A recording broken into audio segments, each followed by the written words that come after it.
solamente una vez te has sentido así. Me atrevo a decir que muchas veces usted se ha desanimado, se ha frustrado, se siente vacío por muchas circunstancias que atraviesa en su vida. Un día, un hombre, antes de que Jesús lo llamara a ser discípulo, estaba desanimado, frustrado, su ánimo estaba por los suelos, cabizbajo, estaba totalmente o sentía un vacío por dentro por no haber pescado nada en toda la noche. Ya amanecido, estaba lavando sus redes para irse a casa triste, desconsolado, desanimado, frustrado, porque toda la noche intentó pescar y no agarró absolutamente nada. Lucas capítulo 5 dice, aparece Jesucristo, ¿verdad? Aparece Jesucristo y ve su semblante desanimado, frustrado, vacío. Y entonces le dice, Pedro, echa la barca en el fondo del mar. Señor, pero toda la noche intentamos agarrar peces y no hay nada. Ya estaba lavando mis redes para irme a dormir y a ver si me duermo. Pero bueno, si tú lo dices, lo haré. Y cuando agarraron gran cantidad de peces, el ánimo de Pedro se convirtió en gozo. Ahora, en el pasaje que leímos, ya siendo discípulo de Jesucristo, después de la resurrección de Jesucristo, nuevamente Pedro está desanimado. Nuevamente está frustrado con un vacío por dentro. ¿Por qué? Ahora, ¿por qué? Primero, porque había negado a Jesús cuando lo arrestan. Porque cuando uno le falla a Dios, hermano, hermana, si usted realmente tiene a Cristo en su corazón y usted peca contra Dios, debe sentirse intranquilo o intranquila. Pero si usted peca y no siente nada, cuidado, puede ser que no está en el Señor.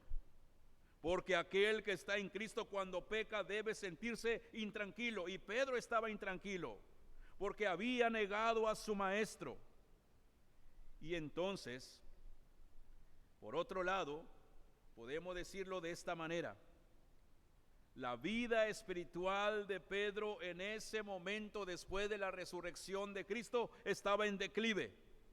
Y en vez de evangelizar, que esa era la gran comisión, ¿qué hace Pedro? Y aquí está su desánimo. Y aquí está su vida espiritual en declive. Aquí está Pedro en caída. ¿Qué dice el versículo 3, amados hermanos, de Juan capítulo 21? En vez de evangelizar, ¿qué hace Pedro? 3 dice, Simón Pedro les dijo, ¿qué cosa? Voy a pescar. Y entonces también había compañeros de él que ellos le dijeron, ¿qué cosa? Vamos nosotros también contigo. Fueron y entraron en una barca y aquella noche, ¿qué pasó? Otra vez no pescaron nada. Pedro está desanimado, uno porque había pecado contra Dios, se sentía intranquilo, y por otro lado, nuevamente no pescaron nada en toda la noche. Y ahí está nuevamente Pedro con un problema grande en su corazón. Había caído en pecado. Y Jesús va en busca de Pedro y tenía que restaurarlo. Había un tema pendiente entre Jesús y Pedro, que era la restauración. Con esto vemos que la vida de Pablo, si usted ha leído los evangelios, va a encontrar la vida de Pedro no siempre fue firme ante el Señor. Pedro tuvo sus altas, pero tuvo sus bajas. Pedro en muchas ocasiones su vida espiritual estaba muy alto, Pero también en muchas ocasiones nos damos cuenta que Pedro tuvo muchas caídas en el pecado. Tuvo desaciertos espirituales. Y es interesante ver cómo en los evangelios, en los diferentes evangelios, vemos a Pedro llevó una vida inconsistente. Algunas veces su vida espiritual estaba en la cumbre, de tal manera que un día dijo: Señor, tú eres el Hijo del Dios viviente. En otra ocasión dijo: Señor, aunque todos te negaren, yo iré contigo. ¿Se acuerdan de eso, hermanos? Su vida estaba muy alto espiritualmente hablando. Pero es interesante ver cuando Pedro dice: tú eres el Cristo, el Dios viviente. Es una confesión de fe. Y esta confesión de fe lo llevó a Pedro a tener una experiencia hermosa con Dios. Pero enseguida, en Mateo capítulo 16, después de haber confesado que Jesús era el Cristo, el Dios viviente, inmediatamente en el mismo capítulo de Mateo 16, específicamente versículos 22 y 23, cuando Jesús les dice a los discípulos que era necesario sufrir, que era necesario padecer, que era necesario ir a morir en la cruz del Calvario, ahí está Pedro en declive espiritual. Después de su confesión: eres el Cristo, ahora miren, va a ir en caída en un instante. Dice en Mateo 16, 22 y 23, Pedro reprendió a Jesús y le dijo: no digas eso, Señor, no pasará eso, que nunca te acontezca eso, lo que acabas de decir, que vas a morir en una cruz. Y Jesús le respondió: apártate de mí, ¿quién? Satanás, porque me eres tropiezo. Ahí está: apártate de mí. ¿De quién? ¿Pedro? ¿Aquel que está en la espiritualidad en alto? No, aquel que está en caída. Apártate de mí, Satanás. En ese momento, miren, minutos antes es usado por el Espíritu de Dios, que dice: eres el Hijo del Dios viviente. En segundos después es usado por Satanás. Hermanos, la vida de Pedro, encontramos, no es una vida de convicciones firmes. Tenía desaciertos, tenía desánimos, tenía experiencias altas, pero también tenía caídas una y otra vez. En otra ocasión, repito, cuando Jesús les dice antes de su crucifixión, antes de la Pascua, que nosotros nos vamos preparando como iglesia el Divino Salvador hacia la Semana Santa, Jesús le dijo: todos ustedes me van a abandonar, todos ustedes van a correr. ¿Y quién creen que levantó la mano para decir que él no? Pedro, ¿verdad? Pedro declara en voz alta y dijo: Señor, yo jamás lo haré. Si es necesario morir contigo, moriré contigo. Hoy una experiencia alta. Pero Jesús, que es omnisciente y omnipotente, hermanos, utiliza sus atributos y le dice: Pedro, cálmate, aterriza. Esta misma noche, antes que el gallo cante 3 veces, me vas a negar. Caída, y lo negó.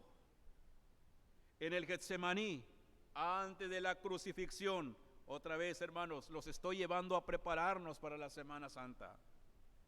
Previo al arresto de Jesús, el Señor les pidió a Pedro y a los 2 hijos de Zebedeo a orar con él. ¿Se acuerdan? Oremos juntos, le dice Jesús. Sin embargo, los 3, incluido Pedro, mientras Jesús oraba, los discípulos, ¿qué?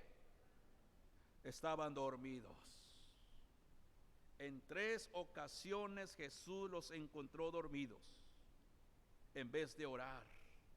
Ahí está Pedro en caída otra vez. No oró, se durmió. ¿Y cuál fue el resultado de no haber orado? ¿Cuál fue el resultado de estar dormido en vez de estar orando? Cuando se despierta, cuando Jesús los despierta, cuando Jesús le dice levántense porque ahí vienen los soldados, lo primero que hace Pedro es sacar su espada y le corta la cabeza, le corta la oreja a un soldado. ¿Todo por qué? Por su descuido espiritual. Todo por su descuido espiritual. Por eso mencioné, cuando nosotros pecamos y no queremos ponernos a cuentas a Dios, seguiremos tomando decisiones que realmente ofenden al Señor, el Santo de Dios, y tenemos que tener cuidado. Ahora, Pedro está en caída, negó a Jesús 3 veces, ¿sí? Negó al Señor en 3 ocasiones. Vemos la caída de Pedro. Ahora, tanto era su alejamiento espiritual del Señor que decide volver a su trabajo de antes. ¿No les había dicho Jesús, ahora vayan y prediquen? Pero miren dónde está Pedro. Dice el versículo 3 que leímos del 21 de Juan. Simón Pedro dijo, yo voy a pescar. Y los demás, pues vamos juntos también, ¿verdad? Ahora, después de pescar toda la noche sin resultado, ¿quién aparece nuevamente para buscar a los suyos, hermanos? Jesús va en busca de los suyos. Sobre todo va a buscar a aquel que lo negó, que es Pedro. ¿Para qué? ¿Para regañarlo? ¿Para llamarle la atención? ¿Para darle unas cachetadas? No. Lo busca, ¿sabe para qué? Para restaurar su vida, para restaurar su pecado. Pero lo va a tener que confrontar. No nada más, Pedro, ven, mira, te quiero perdonar, vente, no pasa nada. No. Ahorita vamos a ver la dinámica que Jesús usó para restaurarlo. Y entonces la historia es esta. Estando Pedro y los otros 6 discípulos, ¿quiénes son? Ahí en el versículo número 2 dice, estaban juntos, menciona algunos, Pedro, Tomás, llamado el Dídimo, Natanael de Caná de Galilea, y los hijos de Zebedeo, y otros, ¿qué? Otros 2, ¿verdad? 7. Esto es importante, 7, pero se va a dirigir a uno solo, Jesús. Entonces, Jesús ve de lejos que están allá en la barca y Jesús aparece en la playa. ¿Y qué les dice el 21, Juan 21, versículo número 5? Si aparece en la pantalla 21:5, o si no hay en su Biblia, hermanos, vamos a leer qué dice el versículo. Miren, qué pregunta hace Jesús a los pescadores. Todos juntos dice el versículo, hijitos, ¿tenéis algo para comer? Y ellos respondieron, no, hasta ahí. Y ellos respondieron, no. Pero luego vamos a ver cómo Jesús se va al pasado. Nuevamente como en la primera pesca milagrosa. No habían pescado nada, estaban desanimados y Jesús les dijo, mira, lleven el bote mar adentro y encerraron gran cantidad de peces. Y aquí nuevamente les dice, avienten la red a su derecha.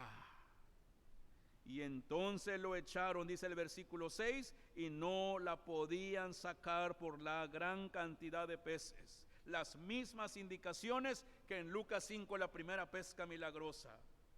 Y dice la Escritura, entonces Juan, el discípulo amado, en el versículo número 7, reconoce que es Jesús aquel que les dio las indicaciones, ¿sí? E inmediatamente le comunica a Pedro y le dice, Pedro, es el maestro, ese es Jesús. Y dice la Escritura en el mismo versículo 7. Pedro no esperó ni un segundo más para acercarse a Jesús. Se pone su ropa y saltó del barco al mar. Y dice algo interesante, dice el versículo 7. Cuando Juan le dice a Pedro, es el Señor. Pedro, cuando oyó que era el Señor, se ciñó su ropa porque se había despojado de ella, se echó al mar. Se echó al mar. Corrió, y dice el 8, y los otros discípulos vinieron con la barca arrastrando la red de peces, pues no distaban de tierra, sino como 200, ¿qué? Aproximadamente 100 metros de la orilla de la playa. Pedro se avienta, no sé si nadando, caminando, medio ahogándose, pero se va hacia Jesús. ¿Qué es esto, hermanos? Ahora, aparentemente, oye, pues sí, un pescador tal vez le estorbe su ropa, se lo quita, pero en lo espiritual es esto. ¿Cómo perdonó Dios a Adán y Eva en Génesis capítulo 3? Los vistió. Y Pedro, mientras se había despojado su ropa, en términos espirituales, nos muestra que Pedro está en caída espiritual. Cuando se entera que viene Jesús, que es Jesús, se pone su ropa y dice, yo tengo que estar vestido para que el Señor, yo sé que el Señor me va a perdonar. Entonces, dice la palabra del Señor, se pone su ropa, salta al agua, dejó que los demás compañeros arrastren la red. Pedro, hermanos, no le importó en ese momento las redes, los peces, porque en ese momento el que más le ocupaba y le interesó más es a Jesucristo, el Hijo de Dios. Otra vez, cuando estaban ahí ya con Jesús todos, dice la palabra del Señor, el versículo número 9, ya están ahí, ven unas brasas, pero lo interesante es que el versículo 12 dice, ninguno de ellos se atrevió a preguntarle, Señor, ¿eres tú? Señor, a ver, identifícate. No, ¿por qué? Porque inmediatamente reconocieron a Jesucristo. Ellos ya sabían que era el Salvador, aquel que restaura vidas. ¿De qué lo iba a restaurar a Pedro, hermanos? De su caída, de su pecado. Y entonces de la caída Jesús lo iba a llevar a la restauración. Del pecado al perdón, del pecado a la redención. Y eso es lo que vamos a celebrar unas semanas más adelante. Recordemos que Pedro había negado al maestro y ese asunto no había sido resuelto. Ahora Jesús lo busca y quiere resolver este problema espiritual delante de sus compañeros, para que sean testigos de la restauración. Pedro negó conocer a Jesús delante de la multitud. Pedro negó al Señor en el patio del sumo sacerdote. Y entonces, dice la Escritura, Pedro estaba a la orilla de una fogata. Y a la orilla de la fogata, Pedro niega al maestro. Yo no lo conozco, no sé quién es él. Ahora miren la dinámica. Jesús había preparado una fogata al ir a buscar a Pedro. Y ahí está Jesús al lado de la fogata. Y en vez de condenarlo al lado de la fogata como Pedro lo hizo, lo negó, Jesús lo busca al lado de la fogata. ¿Para qué? Para restaurarlo, para perdonarlo. Y veamos el método que el maestro utiliza en este proceso para restaurarlo. El pasaje que leímos ahora sí, después de ver el contexto del 15 al 17, nos vamos a encontrar con esta dinámica. ¿Qué es lo que usó Jesús para restaurar a Pedro? Sencillo. No abrió su computadora, no hizo planes, no hizo, a ver, esto va a funcionar. No, sencillo. ¿Qué método utiliza Jesús para restaurar a Pedro? 3 preguntitas nada más, y son las mismas preguntas. Primero lo encontramos en el versículo 15. Dice, cuando hubieron comido, mire, esa es una importante. Primero Jesús les da un desayuno. Así que, hermano, cuando usted quiera arreglar algo, primero dale de almorzar para que no se desmaye con lo que le va a decir, ¿verdad? Invítale un buen desayuno, ¿verdad? De perdido ahí en los, ahí en el asador de perdido, ¿verdad? Primero Jesús, es parte de la dinámica. Primero los da de almorzar o de desayunar bien. Ahora sí, dice, cuando hubieron comido, esto es importante. Ahora sí, ahí va Jesús. Ahora sí va a trabajar Jesús. En el Antiguo Testamento a mí me gusta cuando Dios les decía a los profetas, ciñe tus lomos, apriétate tus cinturones porque voy a hablar. Y es ahí donde Jesús tiene esa autoridad, no tanto para reclamarles, sino sí, les va a hablar fuerte, pero con el propósito de traerlos a Él, restaurarlos a Él. Cuando hubieron comido, ahora sí, a ver, ¿cuántos discípulos estaban en total? 7. ¿A quién le va a hablar? A Pedro, porque era el que lo había negado, y lo menciona por su nombre, Simón Pedro, hijo de Jonás, ¿me amas más que tus compañeros que están aquí? Esa es la estrategia. Después de desayunar, el ambiente está listo. Y delante de todos Jesús puso el tema de la caída espiritual de Pedro. Y Jesús se dirige por su nombre. No dice, es que por ahí me dijeron que tú me negaste. No. La cosa es directa, hermanos.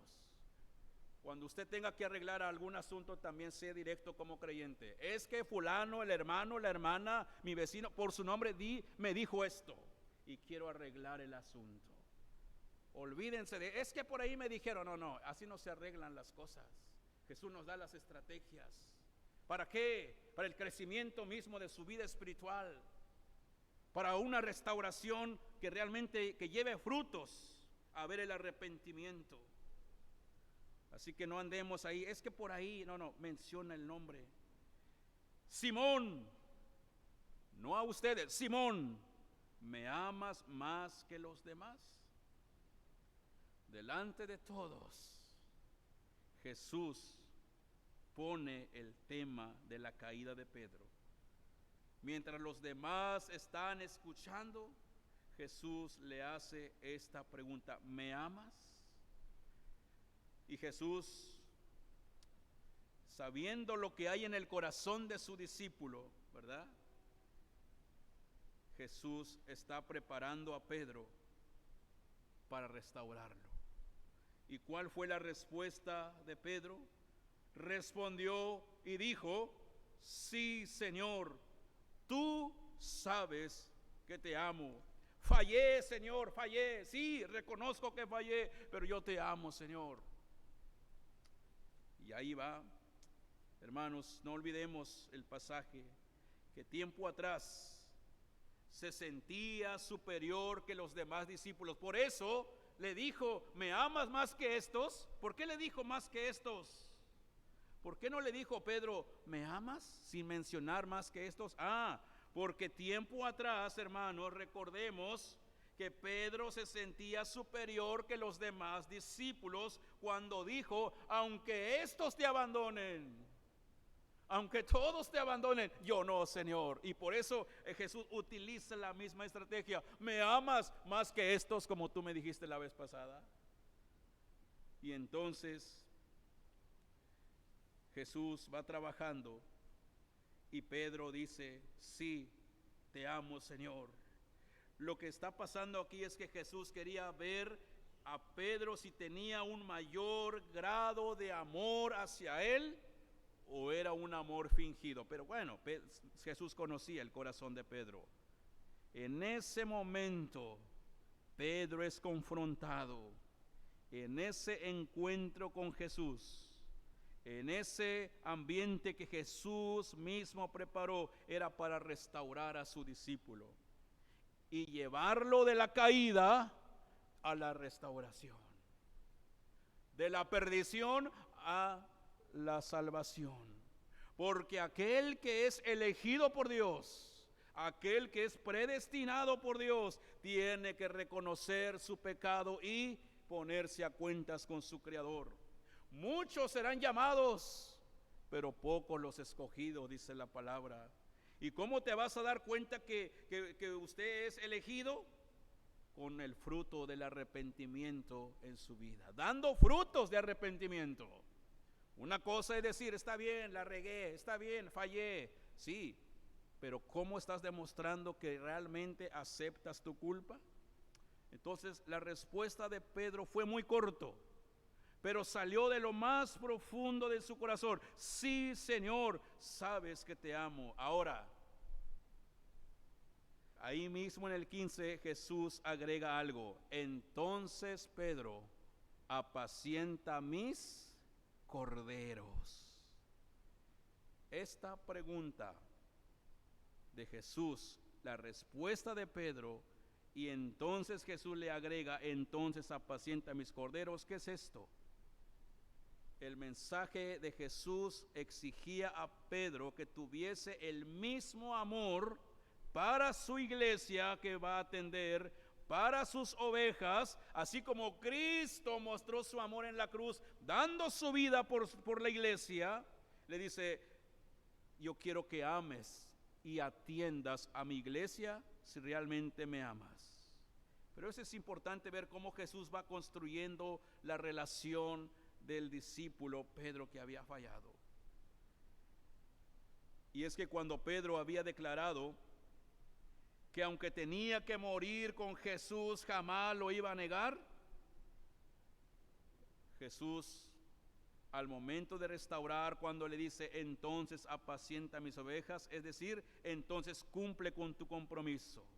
En otras palabras, cuando la iglesia falle como tú me fallaste, en vez de ir por ellos y querer colgarlos, así también ora por ellos y restaura sus vidas, llevándolos a un arrepentimiento total.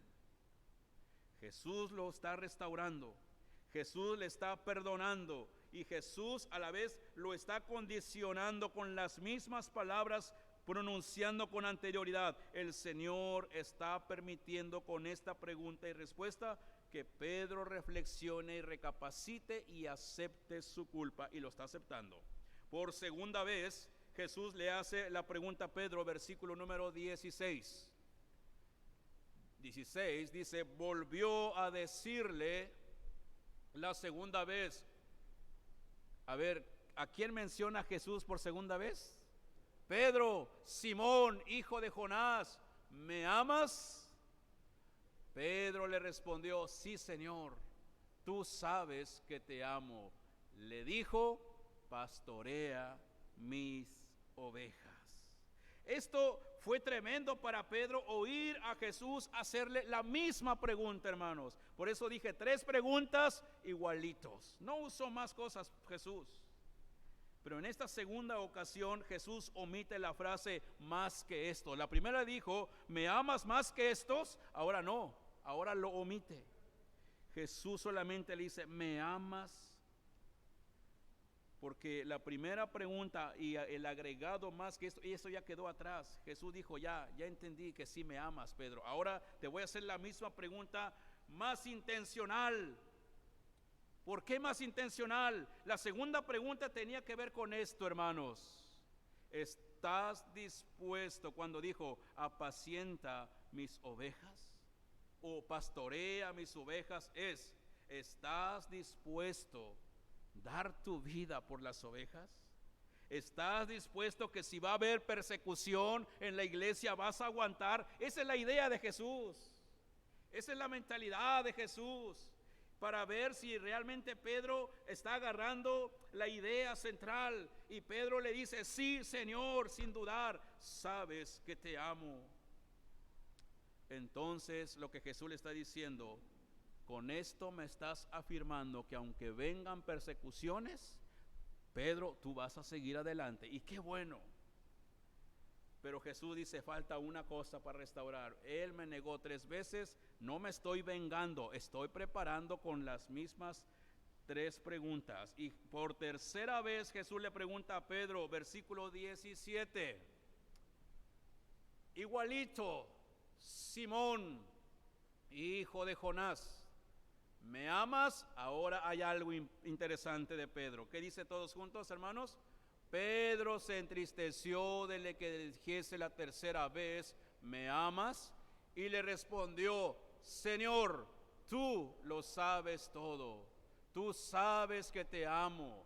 Jesús le dijo, apacienta mis ovejas. Esta tercera vez, escuchando la misma pregunta, Pedro le dolió en su corazón. Y dice la palabra, Pedro sé que, hermanos, se entristeció. Ahora, ¿por qué? ¿Por qué Jesús le hace la misma pregunta por tercera vez? ¿Será que Jesús dudaba de sus palabras? ¿Será que Jesús dudaba de que lo amaba con todo su corazón? No, hermanos.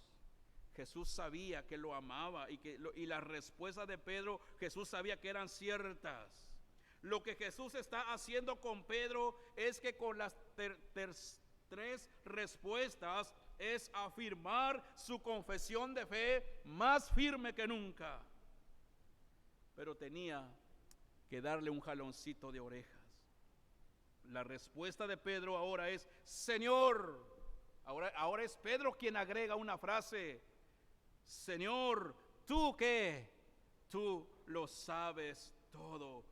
Hermano, ¿qué es esto? Aquí ya Jesús dice, ya, confirmé. Me estás reconociendo nuevamente que yo soy el Hijo del Dios viviente. Me estás reconociendo que yo soy el omnisciente. ¿Por qué? Porque decirle, Señor, tú lo sabes todo, es que Pedro reconoce y dice, Señor, delante de ti yo no te puedo mentir. Tú sabes que te amo y delante de ti no puedo esconder absolutamente nada. Pedro reconoció que Jesús en su divinidad conoce todas las cosas. Sabía que en el corazón del apóstol había firmeza. Y en esta confesión Jesús le dio un tercer encargo, el cual es igual a los 2 primeros. Apacienta mis ovejas. Pedro, cuando tomes a la iglesia, denles alimento espiritual. Si ellos se van a extraviar como tú te extraviaste por un tiempo, si ellos caen como tú caíste por un tiempo, tienes que ir a traerlos y regresarlos al redil. De esta manera Jesús restaura a Pedro, perdona a Pedro, y ahora Pedro restaurado, ahora sí le dice, ve y predica la palabra, ve y enseña el evangelio. Después de ser restaurado, Pedro mostró mucho talento en Hechos capítulo número 3 para dirigir la escritura, para participar en el desarrollo de la iglesia en crecimiento. Pero Jesús utilizó preguntas para restaurar al caído. Hermanos, hoy es un buen momento para meditar como iglesia. Estamos en el tercer mes del año 2024. ¿Cómo estamos delante del Señor? Nos encontramos con desaciertos espirituales. Nos encontramos o reconocemos nuestros errores espirituales o simplemente los pasamos por alto. Tal vez estás en una caída de pecado y no te quieres dar cuenta que estás mal delante de Dios.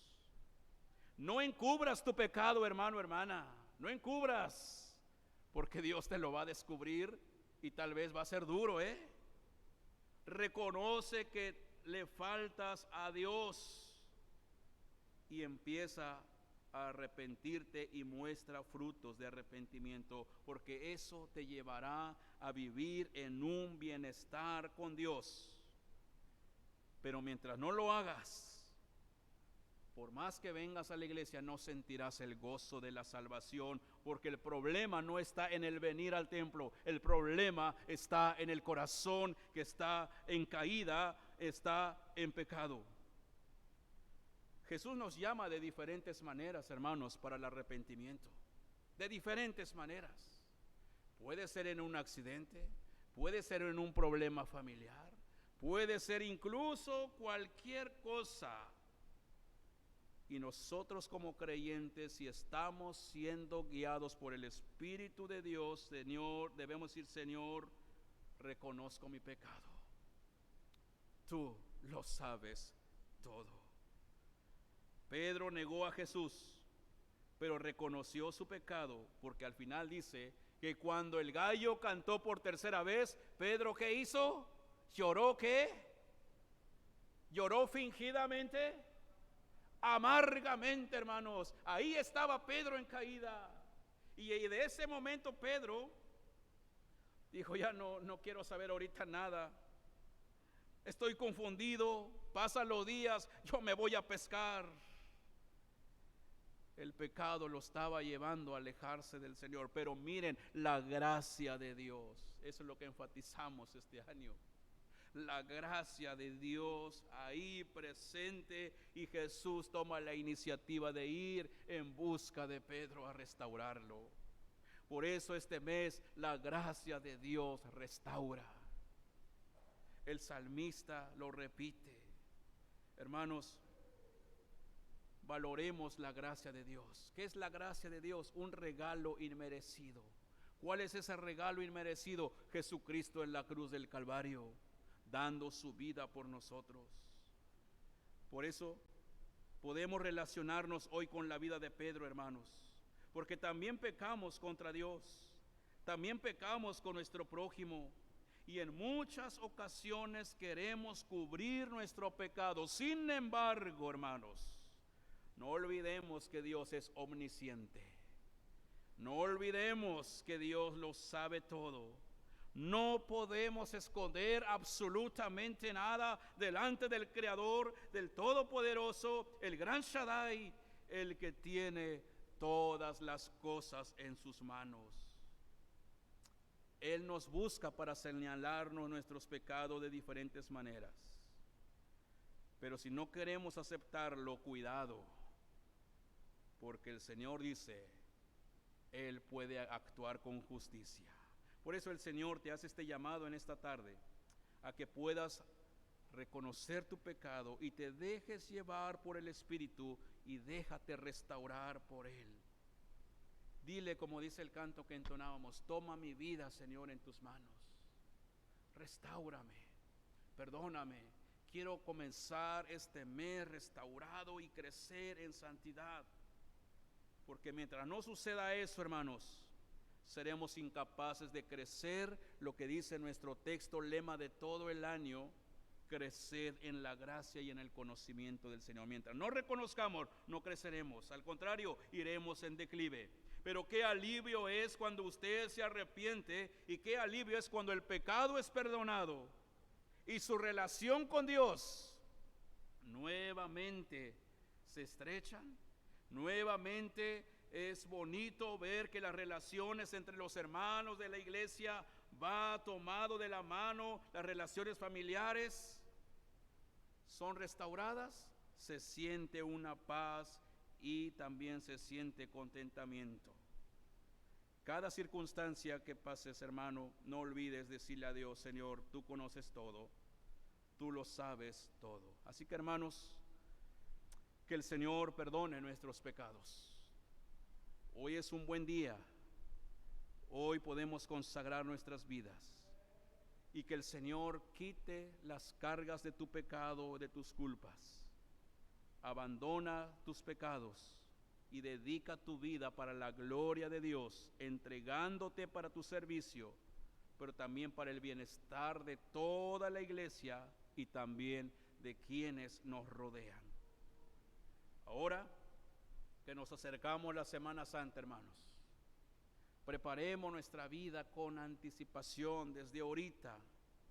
No vengamos a los cultos de Semana Santa que haremos, si Dios lo permite, solamente por algo como rutina, tengo que ir. No, vengamos con la gratitud a Dios por la salvación. Hoy es un buen momento, a partir de hoy, buscar restauración para tu vida. Y dile al Señor lo que dice en tu boletín, el Salmo 83, nuevamente. Hoy puedes decirle a Dios con todo tu corazón, como lo dijo el salmista. Dice el Salmo 83, ¿todos? Oh Dios, restáuranos, haz resplandecer tu rostro y seremos salvos. Que Dios restaure nuestras vidas. Dile, Señor, toma mi vida, en tus manos quiero estar. Yo quiero invitar al grupo de alabanza, si me pueden acompañar con este himno otra vez. Y dígale, Señor, restaura mi vida. Y que en